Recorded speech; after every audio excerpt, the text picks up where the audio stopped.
Xabi Alonso's Bayer Leverkusen is one of the teams I've been looking forward to watching the most this season. And at the weekend, we had a great game. Bayer Leverkusen and RB Leipzig in the Bundesliga. It just sounds like a recipe of fun, doesn't it? And it did not fail to deliver. It did not disappoint. We've seen a little bit of the same old for RB Leipzig, which for someone who's watched Leipzig for the last 6 or 7 years was very frustrating to watch under Marco Rose's team. But there was a lot of actual real bright spots in the game and a lot of maybe reasons for hope that this may be a bit of a different season in the league for Leipzig. But that it was all about Leverkusen. It was all about Xabi Alonso's tactics, the team that played, a lot of new signings, a lot of new faces, and I think really everyone around the work self is going to be absolutely buzzing about this season ahead. In the video today, I'll be breaking the match down in case you missed it. There was a lot of fun players and a lot of good stuff to kind of talk over. At any point in the video, if you laugh, you learn, you like something or whatever, please do like and subscribe to the channel. We're pushing for 10,000 subscribers and we cannot do that without your support. So if you do enjoy the content, feel free to share it around, WhatsApp, Twitter, Facebook, whatever you're up to. Hit the like button. It goes all rainbow colours. It makes you feel good inside. Trust me. Hit the subscribe button for more content like this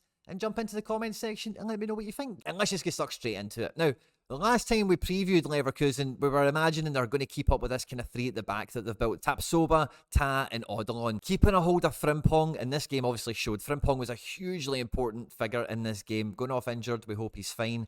Grimaldo made a great debut. But the back three now, guys, this back three has been playing together for like 3 or 4 seasons. And for it being relatively young, particularly the likes of Tapsoba and Odilon, under the age of 25 or so, I think. I know Taz maybe a bit closer to 28, 29. But with them and Hideki, the minutes that they've clocked up together cannot be undervalued for me. Palacios and Xhaka have honestly just came together like a left hand and a right hand. They gave a great platform in this game that really covered the back line and really made sure that both of them, they were fantastic in possession, and no matter if they were in the middle of this Leipzig mega press box of possession, no matter how the game state was going, they were both really good, cool, calm and collected. There was a lot of emphasis down the right hand side here with Frimpong and Hofmann, and honestly like Diaby, Bailey, lots of great partners for Frimpong over the years, but I think this could be the one, by the way. Hoffman and him on this right-hand side is just OP. Leipzig really couldn't deal with it at all, and it was made possible by this platform of Palacios and Xhaka kind of patrolling zones of the pitch and giving them a platform for Frimpong to really bounce, get into the final third, get into the box. His goal, he's facing the cross, but the ball comes in from the right-hand side for him to sweep it in, So he's taking up some really attacking, really forward-thinking positions here. And like I say, he's allowed to do that because of Xhaka, because of Palacios. Boniface looked like an absolute monster. A lot of the tweets and a lot of the plaudits I've seen for him were likening him to Victor Osimhen, and he was doing everything in this game. He was dropping deep. Like we said about the Leipzig preview, what he gives is the ability to have a little bit of give and go play in the build-up and then go break his neck, go in and beyond, get into where it hurts, get into the final third, get in between the sticks and make sure you're there to get on the end of stuff. Wirtz did really well. He grew into the game as it went and we've seen his class goal. He was a bit unlucky in some opportunities throughout the game, but his goal was distinctly class. And honestly, Wirtz is the biggest talent outside of any of the top teams in world football at the moment. And along with Frimpong, Wirtz, Xhaka, Palacios, Grimaldo is a bit of a seasoned pro in Europe, having played in Benfica for a number of years. There's just a great balance, a great chemistry in this team that they just all took responsibility. I can see some teams overwhelming them and being too good for them, don't get me wrong, but I just think there's got so much here that there's going to be more teams that suffer against Leverkusen than anything. And like I was about to say a moment ago, one of the most interesting parts of this game as it went on, Red Bull were typically Red Bull. They couldn't change, they wouldn't change, they didn't change throughout the game.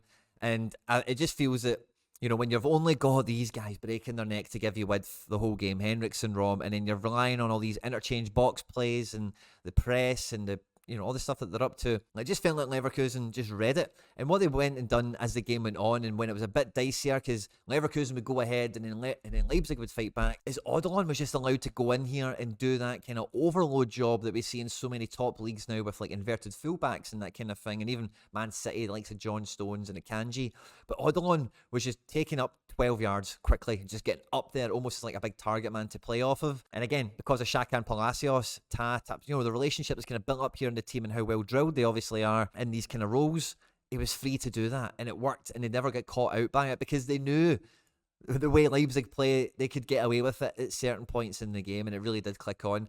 And I think seeing Odilon, because what it does is it increases the tempo of the game, and this is the currency that Leipzig and a lot of teams play on, which is chaos, because if you're having some build-up play and it's like, okay, right winger and right back and overload and this and that, and centre mid will come in here and fill the gap, and it's all training ground stuff, then the tempo is quite predictable, and then like this team can get comfortable. They can win the ball, they can turn it over, and then they know, oh cool, there's Xavi Simons in space, let me give it to him, and then he can go and do something and create something to happen. So when you throw something crazy, throw some chaos into the mix, the tempo of the game completely changes because everyone's aware of it. They're like, hold on a minute, what is Odilon doing up here? So when they do win the ball over, there's a fraction of a second less time. There's more hesitancy. There's more split-second decisions that have to be made with less information and all the rest of it, and mistakes are more likely to happen. And it's a gamble making that play, because if you're cool, calm, in possession, you can kill people and take advantage of it. Of course you can. But having that weapon, having that arsenal, because Tapsoba is equally as capable of coming up the side of the pitch. You know, it'll be really interesting to see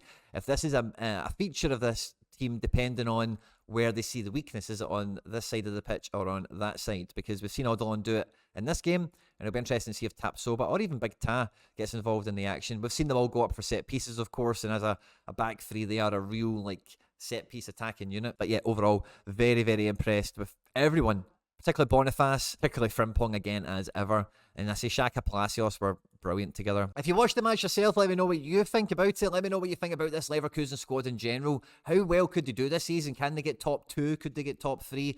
Could they go on and actually win the Bundesliga? On screen there now is some other stuff that I've made that YouTube thinks you might enjoy. Stay out of trouble, and I'll catch you on the next one. Take care. Bye-bye.